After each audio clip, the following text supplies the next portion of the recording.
In case it isn't clear, weight loss and medical problems often cross paths or coincide. And in my case, one seems to be precluding the other.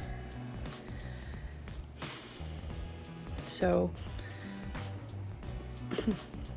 I'm going to talk today for Weight Loss Wednesday about the setbacks of losing weight while dealing with the medical issues that make it difficult in the first place.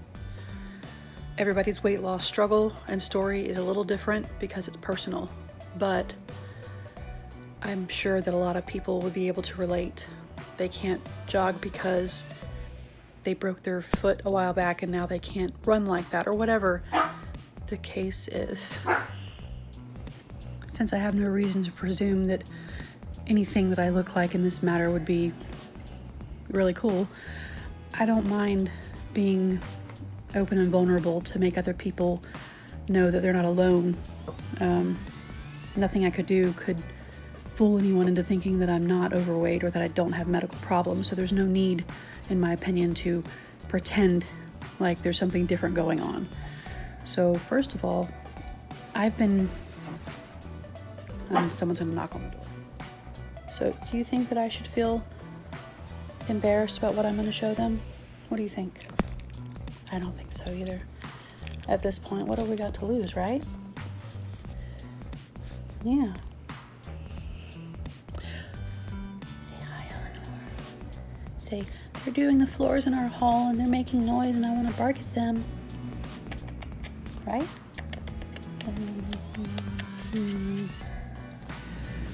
So the current struggle I have with weight loss is that it's difficult to determine how much of my weight is just weight I needed to lose versus how much weight is just from edema, retaining water, having way more fluid than I'm supposed to. Case in point. Okay, so if I go this way, it hangs like this is like a little thing full of water. I know I have a double chin, but it's not this bad. And then it falls over here, and then it makes little like waves. And other parts, like my belly and things, do that as well. I definitely have a lot of fluid because I still am not eating a whole lot. Definitely not exceeding the calories and things that should make me gain the amount of weight I've gained on this treatment of prednisone and azathioprine. So starting today, I'm going to do a week of, I already log my vitals every day. My temperature, my blood pressure, my heart rate, my oxygen saturation, and then sometimes I do my weight, and I also do my measurements, my waist and my hip measurements, because that's where the majority of the fluid is, but it's everywhere. I mean, everywhere. I have to say, and whoever's watching, just whatever. It shouldn't be weird. We all have our parts. I was always that girl that didn't have really big boobs. I was okay with it. So even as a fat adult woman, it's assumed that every woman who is fat, especially not just a little, but really fat, they also need like gargantuan bras because they're just going to have even more boob. I was the one that was like, you're telling me you weigh this much, but you don't fit into our smallest bra? Yeah, because I didn't have big boobs in the first place. So I never had big boobs as a fat person either. Which I was reminded by always trying to find bras that worked.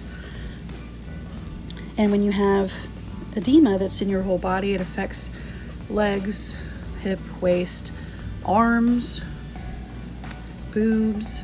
So it's like the one silver lining is it feels weird having bigger boobs than normal.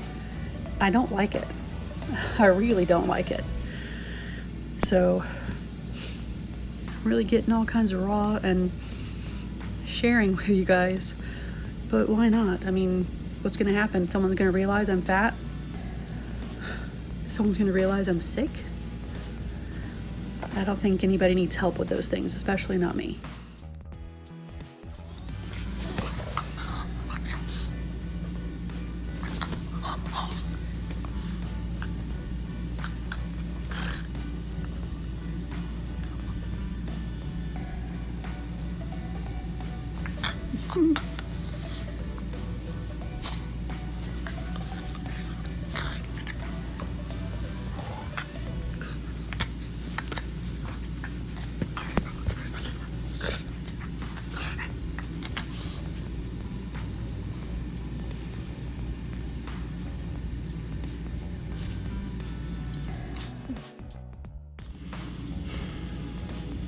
Fatigue. It's the feeling of being constantly exhausted, along with muscle atrophy from inability to move around a lot because of pain. And I mean, I've just got a whole bag full of crap to deal with, and I'm not complaining. I'm trying to be honest and direct about what I'm dealing with. I don't do myself any favors by sugarcoating things. I'm tired all the time, in pain all the time.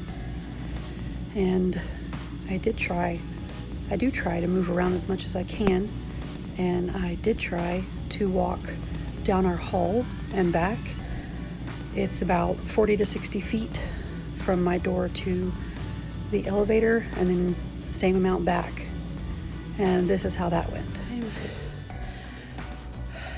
I'm out of breath because I walked from my door to the elevator lobby on my floor, turned around and came back. Completely out of breath, and heart rate went up to 109 just from that attempt of exercise. So when the suggestion is to walk down the hall, this is why I have a hard time with it. They're installing carpet in the hall, and they're making a lot of noise while they do it.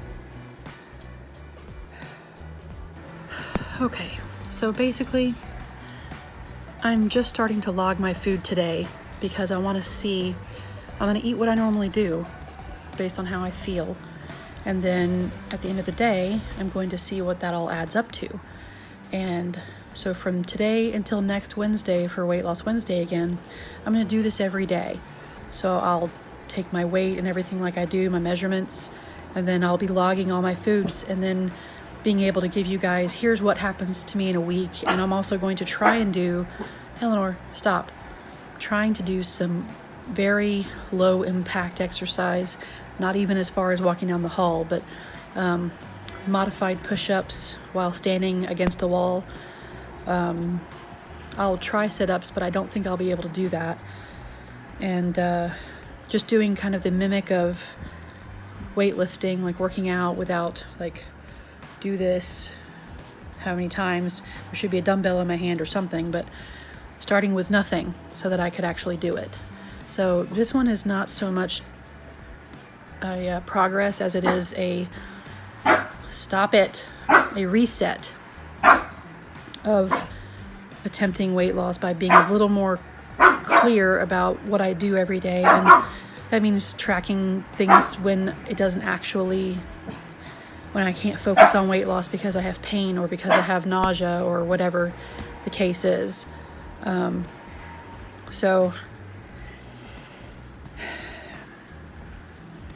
you guys are my accountability, all 7 of you. And those that are watching that haven't subscribed. This is the intro, this is the staging area, and next week look for this Weight Loss Wednesday update.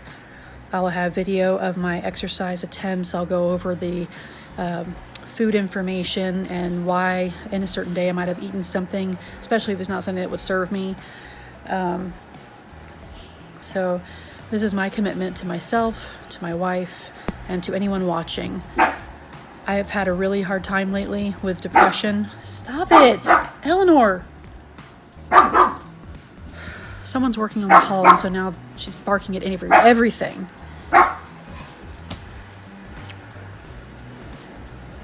Anyway, I'll have all that information next week, and hopefully I also have some good news about something. That'd be great, right? Eleanor, stop it. No. She's so feisty. Okay, one more thing I wanted to mention. I wanted to remember. Sorry about the shaking, you guys. One of my other issues that where my health is affecting my ability to lose weight and focus on what I'm eating is my nausea. Makes it hard to want to eat, and then my nausea is why I should eat, because it's relieved by eating. But I also have this change in my taste buds, and it's not that it's more pronounced or less. It's more like I don't know how to really describe it. It's like things that I know what they're supposed to taste like don't taste like that. So when I learn that I've come across something like orange juice, not all brands, we all have our brand we like, it doesn't matter. But I only like orange juice that tastes like I could have just eaten an orange, because it tastes just like it. And that still tastes the same to me, but although it's a lot sweeter than I remember. And some things just don't taste right anymore. They don't taste the same. So I struggle with that too, because it's like it doesn't sound good, and then when I try and eat it anyway, it's like, no, that's not good. But it's not the food's fault, it's my disease's fault. It's affecting my taste buds. So I wanted to make sure I didn't forget that. And guys, thank you so much for watching, checking back for my posts. Don't forget to like, subscribe, share the video, make a comment. Those things really help out my channel. They're free for you to do.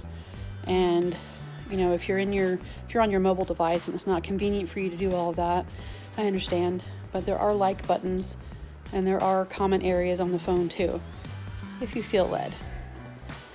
So I'm gonna go ahead and cut this pretty short, because it's not a day where I feel good at all. I've really been struggling, as any of you who watched my Medical Monday video are well aware of. So it's just unpredictable sometimes. I think that depression wave was triggered by the setback of not even being able to walk down my own hall for the purpose of gentle exercise. It was like a leisurely stroll. Remember back in the day when everybody still went to the mall? And if you're like me, it's like, I'm not a power walker, but I worked in the mall. So it was like, I had to weave in and out of people who always thought it was like a Sunday drive in the mall. I got to weave through and go get what I got to get, because I got to go back to work.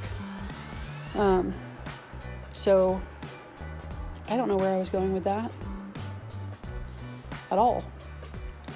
Maybe the leisurely thing, like when you're in the mall and you're either the person trying to get away from the people that are slow, or you're the slow people because you're not in a rush and you're enjoying your time, or you're just going to look and all that. It's normal. I'm the one that gets weird about it, but I wouldn't be able to do that. Just that gingerly leisure walk, I would have to stop often. So when I went down the hall and then had my out of breath stuff, I just walked what used to be my normal walking. I walk a lot slower now, but I was like, I've walked this way a long time. About long legs make them go. And then that's what happened. So it's like I have to rethink everything. And it's already been quite a process to figure out how my body needs to lose weight and what affects my success, because I still have PCOS, PTSD, and OCD, and a binge eating disorder. And believe me, I'm not trying to have all these labels. I'm not trying to say, look, I have so much wrong with me, I win. Nobody wins this contest. Nobody wins I have more crap than you do. Why would anybody want to compete over who has a worse life? I don't understand it. And there's always somebody out there, no matter how bad your situation is, just like however bad mine is, there's always somebody doing way better and also somebody doing way worse. That's just how it is. Everybody's own position of too much stress, too much lack of sleep, too much sleep, everything. Like, it's a lot for a lot of people to juggle. And my reason for losing weight has completely shifted, because it used to be I wanted to lose weight and get back to feeling healthy and being able to do more things. And then it came to a relationship that was contingent upon me losing weight successfully. And when I didn't do that, because I was already sick with PCOS and didn't even know, I got broken up with for not losing weight fast enough, for not finishing college fast enough, for not being good enough. And that just really hammers the nail in, don't you think? It's really crazy. So I've constantly tried to lose weight, and I did. I did the Whole30, and that went really well. And then in the last year, I lost a lot of weight, but it's like the worst diet ever, because I couldn't eat. I had H. pylori and all this liver stuff that was all of a sudden freaking out, and I didn't even know that was happening. I was just like, why am I having this problem? But I could barely eat anything. And the prednisone that I'm on is thankfully a very low dose. I started at 30 milligrams, and now I'm down to 2.5. Any amount, though, is annoying. And it also makes me need to eat more often. So I'm trying to make sure that I scale that down to making my mind's eye, eyes are bigger than your stomach kind of idea. Because there are times when we all are like, I want to have this type of food, and you haven't had it in so long that you're like, I'm going to get what I normally get. It's basically like an overdose with it's not fatal right away, because you're still doing what you did last time instead of adjusting, recognizing that after months of not having a good appetite, I couldn't just turn around and eat a regular portion that I would have chosen in the past, because my body cannot handle that. I have to eat very small amounts all throughout the day, which is hard because it really counteracts with my binge eating disorder, because the notion of being like, okay, it's been 2 hours. Yeah, that's right, 2 hours. And I'm like, okay, well, I don't eat something else, I'm going to get sick again. So it's so counterproductive to the idea. It's so frustrating, because when I go in there, it's like I have to look for something, and I'm battling with, I don't feel like eating, so I have to find something that sounds good enough that I would eat it. And we don't keep a lot of crap in the house, because then we would eat that, So everybody has the things that they struggle with, and right now, I don't even remember what it's like to be thin. I really don't. I just now started realizing that I probably will never know what that feels like again, because why would I? It's so hard now. I think I'm having, because I had my one ovary out too. I have one ovary left. I have no other parts in my lady business other than one lone ovary trying to not shift me into automatic menopause. But I'm pretty sure that's happening anyway, because I keep getting these hot flashes. And I know that with one of the other drugs I take, it can also cause that flushing feeling. But it's a weird sensation. It's like all of a sudden, flames on the side of my face. Clue, Madeline Kahn. Great talent lost early. All right, so I do this, I drone on, and I've tried to make amends of that, because I know it's boring for people, especially if I'm not doing a bunch of clickbait, look at me, blah, blah, blah, blah, blah. I'm just not that person. If that means I'm never going to be successful on YouTube, then that's everybody's loss that could get something out of what I'm saying, and it's my loss for not having an audience. But I'm not going to compromise who I am to, placate the people that just need instant now, tell me now, learn it now, ooh, buy it now, sell it now. I'm not a car salesman. I'm not a salesperson at all. I hate retail. I hate it. But that's because that's the first thing I did. My very first job was the weirdest corner of retail for a teenage girl in the tuxedo business. But my dad worked there, so my dad had this rule about always knowing where I am all the time. I'll leave that there. There are many reasons, I'm sure, but no need to air those out because I'm a grown-up now. Oh, God, guys. All right. Well, for those of you that are actually keeping up with my progress, I am going to do more of the actual data of it, not in a boring way. I mean, like, with all these things that are like, well, I can do this, but not this, and I can do this, but only on these circumstances. I just want to get a week of data, writing everything down, calculating what I've eaten, and trying to purposefully do some sort of very gentle exercise, and then report on how that went. I would love to start seeing progress. I really, really would. It's just every day you start at the bottom of the hill, and once you think that you've climbed over it, you trip and fall if you're me, and then you go rolling back down the hill again. You have to just start all over. That's kind of a tough mindset to go into a week of potential progress, but again, I just, even if my authentic self is not anybody's self they would want to hang out with, I'm the one that hangs out with me the most. And, as John Candy would say, I like me. My wife likes me. So, everybody have a good week. At some point this week or weekend, I will post a timeless tarot. I haven't really figured out what the topic will be. I'm going to be meditating on that a little bit because then I'll have the clarity to see what it is I should probably do. Thanks, everybody. Again, I know I've said it like 5 times already. And I'll see you next time. Be good to yourselves.